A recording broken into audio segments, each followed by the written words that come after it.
Good morning, YouTube friends and family, and welcome to today's Christmas candy edition of the Wellness Homesteader.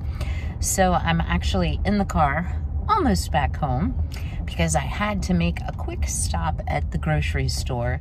So in spite of having quite a robust pantry, and wow, is that sun bright, I found that a couple recipes called for Karo syrup, which is corn syrup, which I guarantee you is GMO, but that's okay.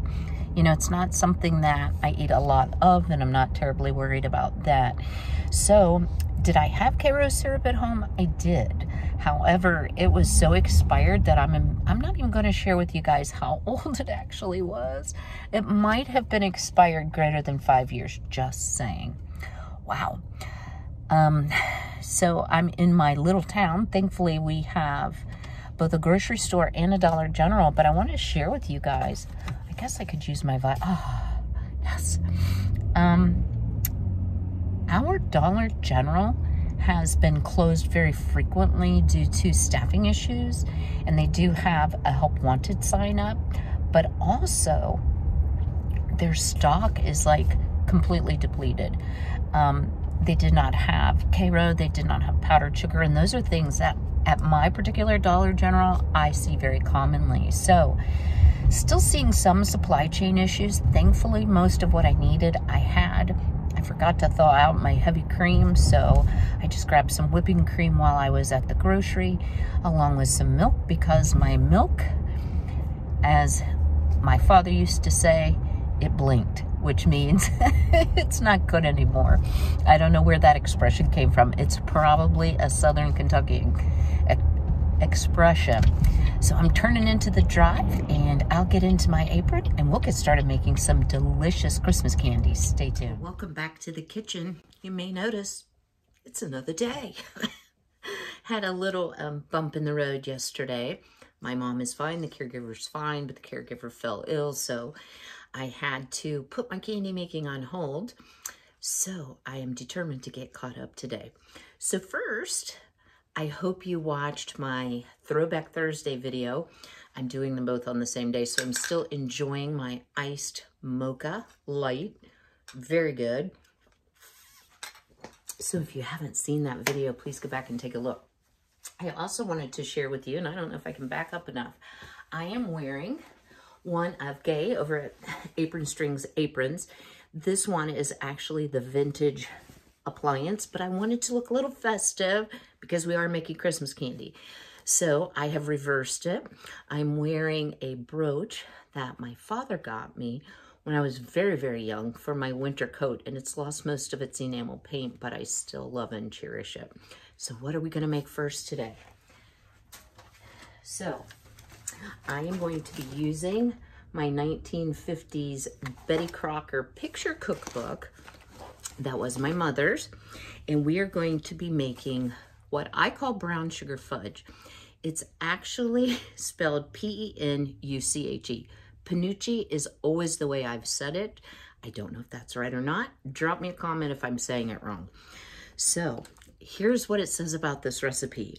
"Oh, how I love it," exclaims Mrs. J.A. O'Gordon of St. Louis Park, Minnesota, as she passes Penuche in her antique silver bonbon dish. So here is that illustration. Isn't that really cool?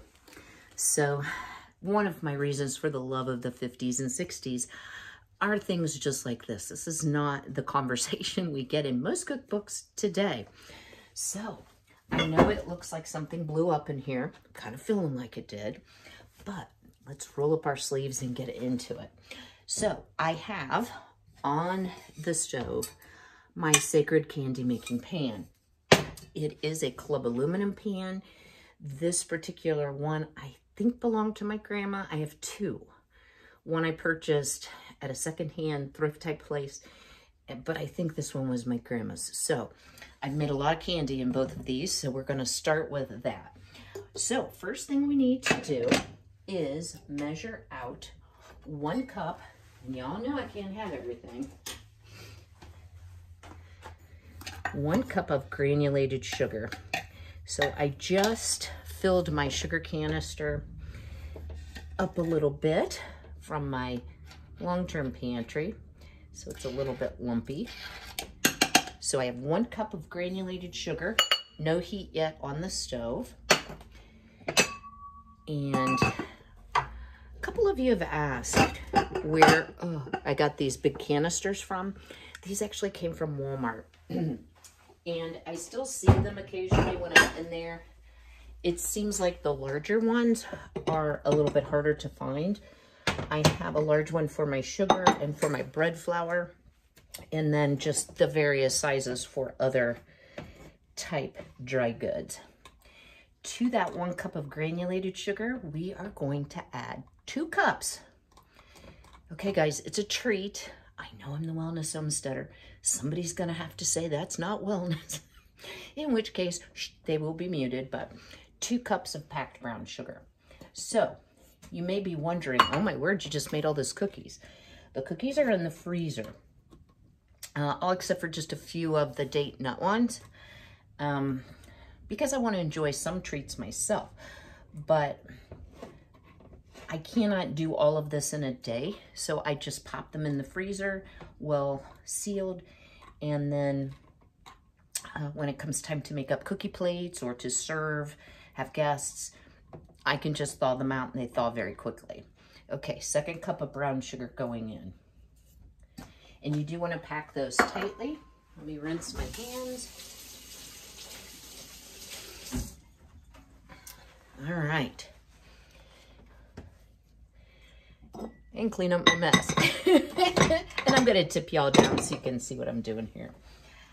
Okay. Now, this is one of those recipes that imply directions. So, let's all say a silent prayer that this comes out. Have I ever made it and it not come out? No. But this would be the one time.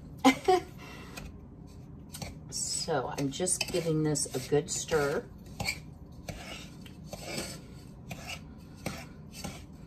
And then we are going to add to that, it calls for 1 cup, wait for it, 20% cream.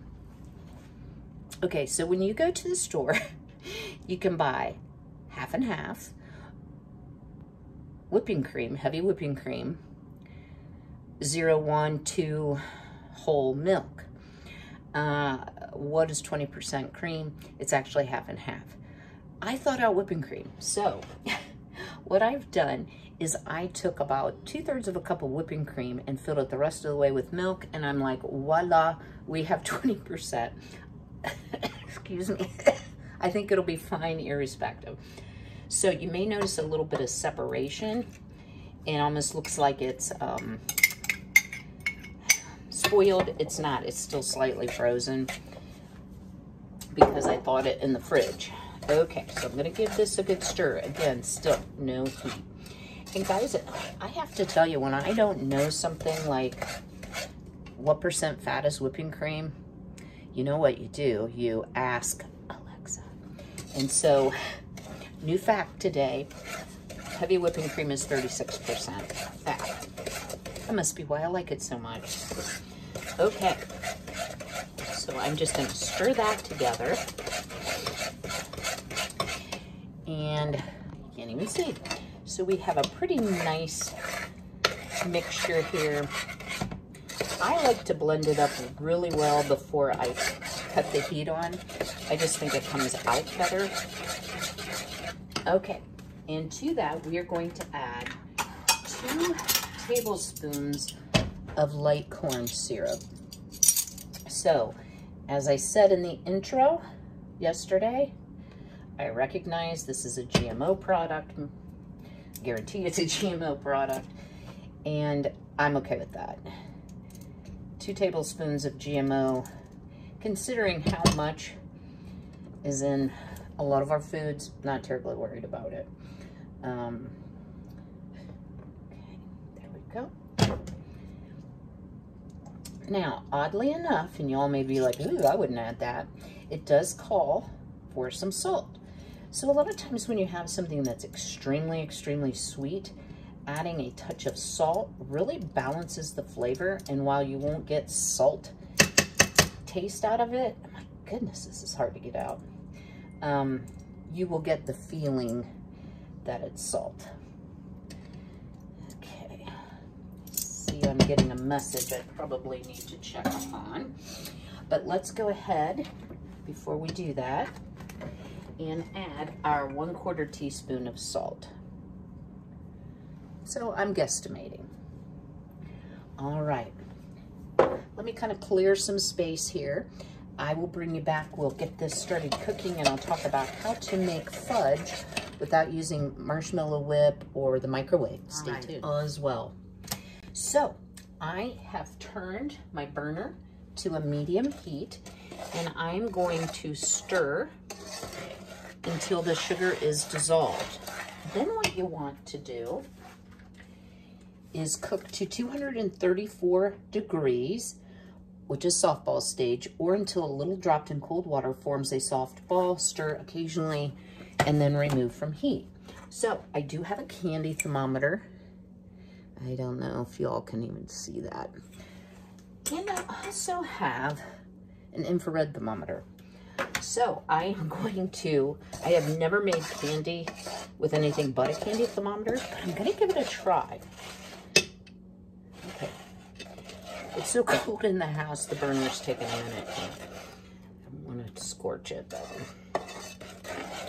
I'm going to try both, and I will let you know if using a point and shoot, so to speak, thermometer works as well. So one of the things about candy making is it cannot be rushed. It takes a lot of time, especially when you're using sort of an old-fashioned recipe. So I have a really good recipe, guys, for a microwave chocolate fudge, but I'm not a fan of chocolate. But as chocolate fudge goes, it's pretty good, and it's so super simple. But to me, part of the fun, you know, I really miss having my mom here to, sorry guys, make candy as well. You know, my mom was a fabulous cook, and made some really amazing things that I remember well to this day of growing up. Okay, don't cry, Kim. I also noted the fruitcake in the fridge this morning, and that's the first time I've thought about it for about half a minute. And yeah, I am going to be super excited to try that, guys, and I will definitely bring it to you. So a few of you have asked, sorry you were talking to my ear. My kitchen is so tight. Let me see if I can scooch it back. Okay, yeah, that might be better. A couple of you have asked, are you going to do a home tour? And yes, indeed I am. I will probably do that, maybe just set to some holiday music with a little bit of voiceover. I'm not gonna talk through the whole thing, but yes, I will be sharing the whole of everything. I'm sure you've seen bits and pieces. Probably shouldn't have all this stuff on the stove while I'm cooking, but hey, you know what? It's Christmas, guys. I love having things like that. So this is going to take quite a while. What I will do is I'm going to pause you. I will get it up to softball stage. I will show you what that looks like with both thermometers so we can learn on that together. Then we'll be removing it from the heat, adding a teaspoon of vanilla, 2 tablespoons of butter, and then the real exercise begins. So where's my caffeine? Because I'm gonna need it. You have to beat this fudge until it's creamy.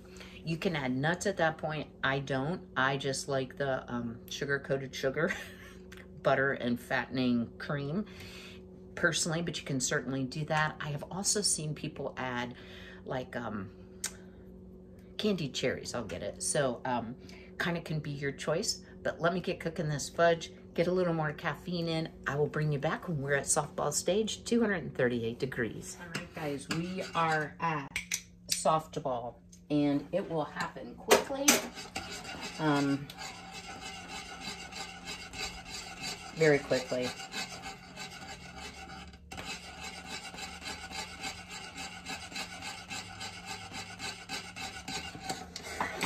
And I'm going to do the softball test. I'm going to drop a little bit into water and see if it gathers up. And guys, no, I think it needs a little bit more. So I've been cooking for about 15 minutes. Part of the problem with my candy thermometer is it's touching the bottom, so I don't think it's super accurate.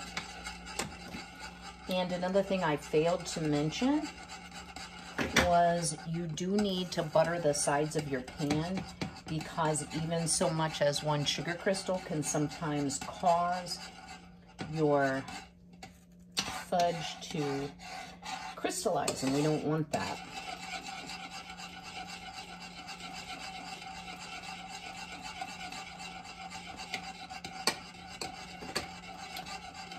Well, I guess we're up to about 226. I've got a little on the burner, so I was like, oh no, it's burning, but it's not. And almost to softball. So if you don't have a candy thermometer, that's what you need to do. Once it starts to really bubble and boil, stir it constantly. Now this is saying softball. Then just drop a little bit into water, and yeah, now that is coming up to a softball. We're really, really close.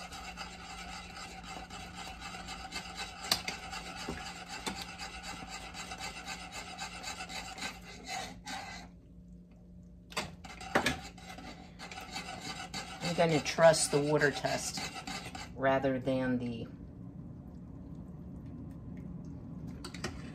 candy thermometer. Yeah, so now you probably can't see that, but it is balling up. So we are going to trust the candy thermometer and the water test. Now what you want to do is remove it from the heat. We are going to add 2 tablespoons of butter. We are not going to stir it in. And we are going to let our pan cool until the bottom is 120 degrees. Because it's an exact science. So we're gonna let it cool a while. I'll bring you back when we're ready to start beating. Stay tuned. All right, guys, so let me pull. I don't think my cord will reach. Okay, I'll bring the pan to you. So the butter has, of course, melted. And I used my infrared thermometer, and the bottom of the pan says 105, but I figure if I can hold my hand on it like that without burning it, it's probably ready. So, you know, this exact science. So I'm gonna add about a teaspoon of real vanilla. And then what you wanna do is start beating. And guys, this is what takes so long. Oh, but it smells so good. So you wanna slop a little on yourself, but you just wanna beat it continuously until it starts to get thick and very creamy. And guys, I confess, I tasted this with a tasting spoon. Oh my word, y'all. So good. So I'm gonna keep stirring. I'm gonna pour it into a greased 8x8 pan. And then we're gonna make candy number 2, which is homemade Divinity. Stay tuned, guys. Tired arm. But you want to beat until that fudge is creamy. So here's the spoon I was beating with. Let's give it a taste. How creamy.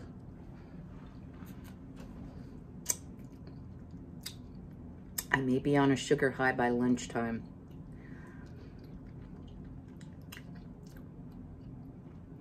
Rich, dark brown sugar flavor.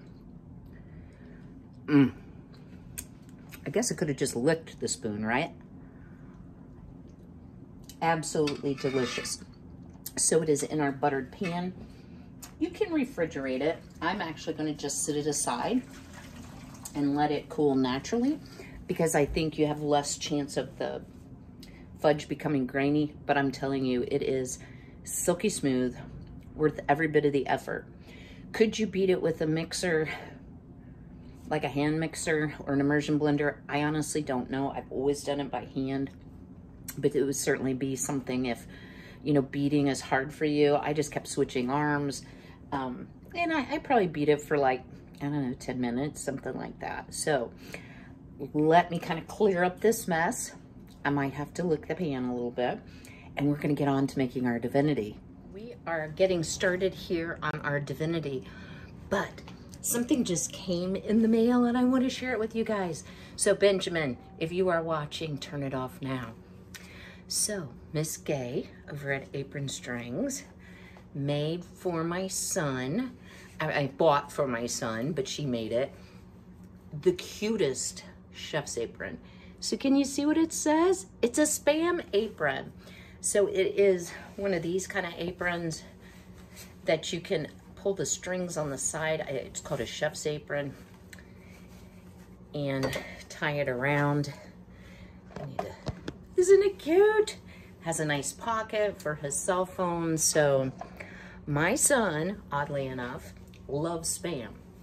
So when I saw, and it's lined in a beautiful matching blue. When I saw Miss Gay had this fabric, I'm like, yep, I'm gonna be needing that. I've never seen it before. So if you all have interest, she has a lot of videos where she shows her fabric, both like, I'll say everyday fabric, and then she has some holiday fabric. I know that she's got some illness with her son-in-law going on. She had posted today. So I'm sure that that family can use our prayers. I don't know if she can get anything else out by Christmas.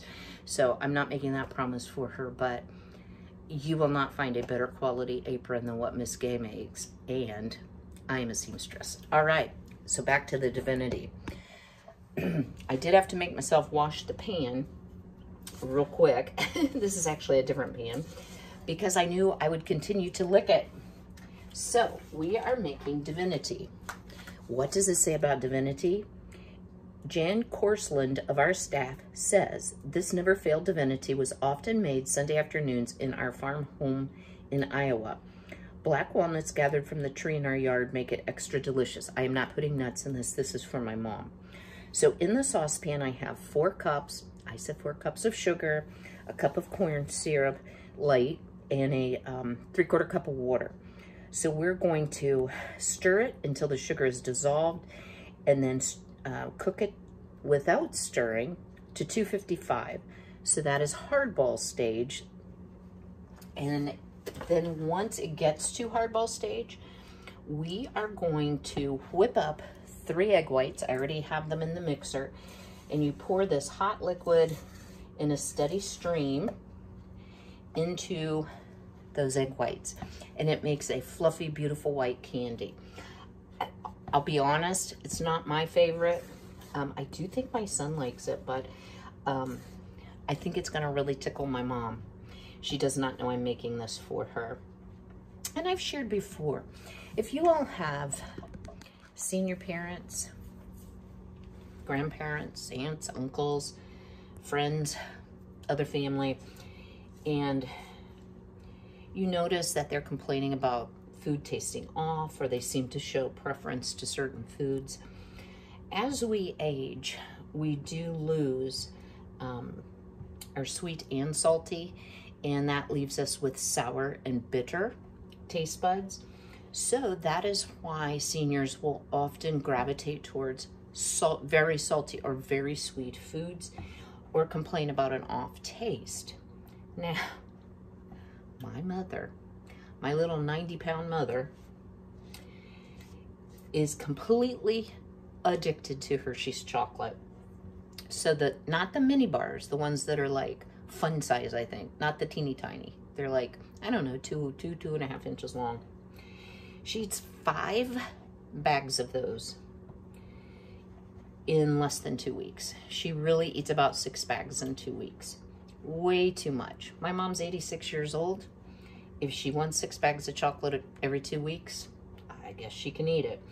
Certainly hasn't made her gain weight. Her blood sugar's okay. So I just let her eat it. So if you are having trouble, I've shared before, my mom always says, your food is too spicy, your food is too spicy, even if I don't even put black pepper in it. I knew medically as a nurse that that was the case, but I admit I took it a little personally. So try not to take it personally that, you know, your cooking isn't good or they're being difficult. It's honestly the way their taste buds work. So I'm going to keep cooking this to hardball stage. I will try to show you what that looks like. There may be a lot of noise in the background. If there is, I may have to voice over that segment because I'm gonna have to run the mixer on high to whip up the egg whites. If you have a problem with the egg whites, raw egg whites, because, yeah, and they're a little bit cooked because you're putting the hot syrup in it, you can buy pasteurized egg whites in a carton. I'm not worried about egg whites. I think that they are cooked enough by this 255 degrees hot syrup to not be a problem. So stay tuned for more candy making. Okay guys, our mixture has been cooking for I don't know how long, sorry, and we are approaching softball. So here's what I can tell you. Each individual stove is different. Since I'm not cooking over a gas open flame, perhaps mine takes a little more heat. So I've been like adjusting between medium, high. I have not gone high to even get it up this far. And yeah, it's starting to rise rapidly as sugar will. So keep a very close eye on it, even though you're not stirring. Over in the mixer, I have small eggs this time. Actually, they were large, but they were, I mean, they said large, but they were like the smallest large eggs I've ever seen. So I did 4 egg whites, and you want to beat those up so that when your syrup is ready, you can start the process over at the mixer, and I'll bring you over there. So you beat it until it's very stiff, and you want to make sure, and guys, you know this if you cook, that your bowl is absolutely grease-free. If there is any grease, your egg whites will not whip. I had no problem. So, yeah, so now it says softball. So I will bring you back when we get ready to put the syrup into the mixer. But I would just say keep a very close eye because it has risen significantly in the pan. Very, very hot, guys. Be extremely careful.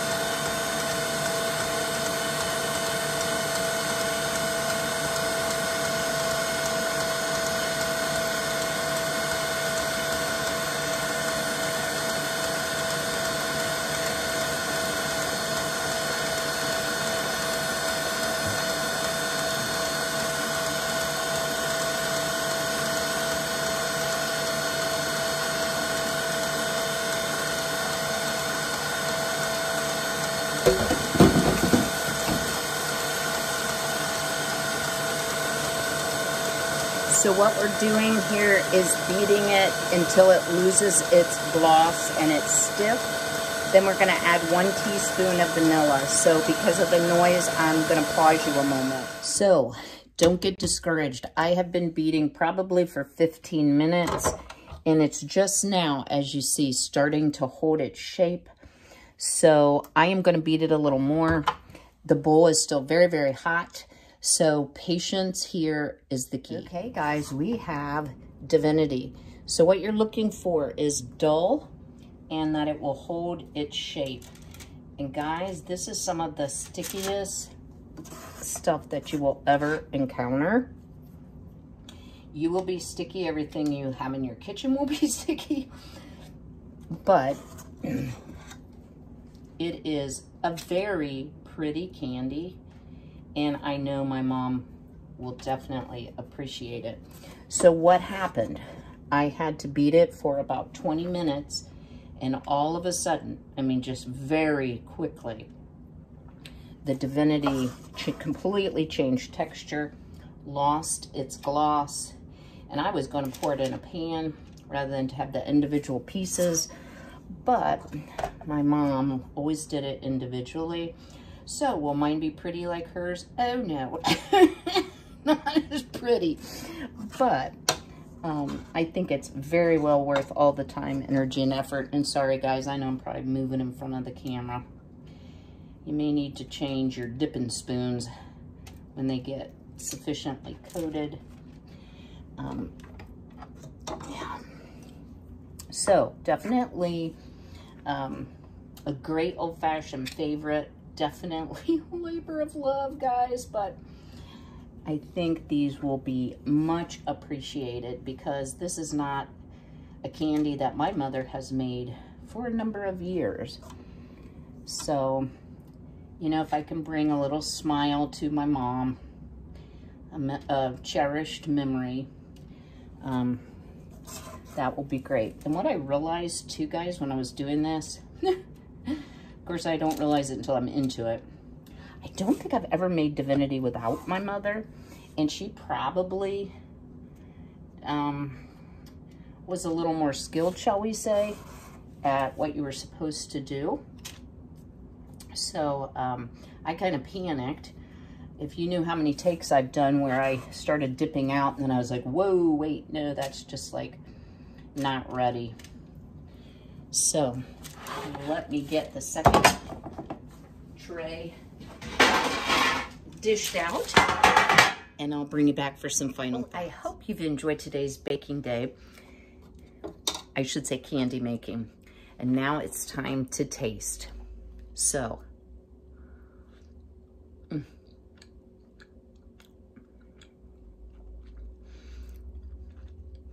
this is smooth, creamy, light, fluffy. While it looks like a marshmallow, it does not taste like a marshmallow. Very vanilla. Maybe I do like Divinity. So now that I'm on a sugar high, I'm gonna keep on with my candy baking. I think I would give myself A+ for taste and a C- for appearance, but you know what? It's all about how it tastes and the memories associated. So I hope you will take some time this Christmas season to create some wonderful memories with your family. If you're spending Christmas alone this year, I hope to have a video up done ahead of time for Christmas, so watch for that because Christmas does fall on a Saturday. I'll be spending time with my son for sure and my mother. So as always, be healthy, be well, be blessed, and I will see you all very soon. Take care.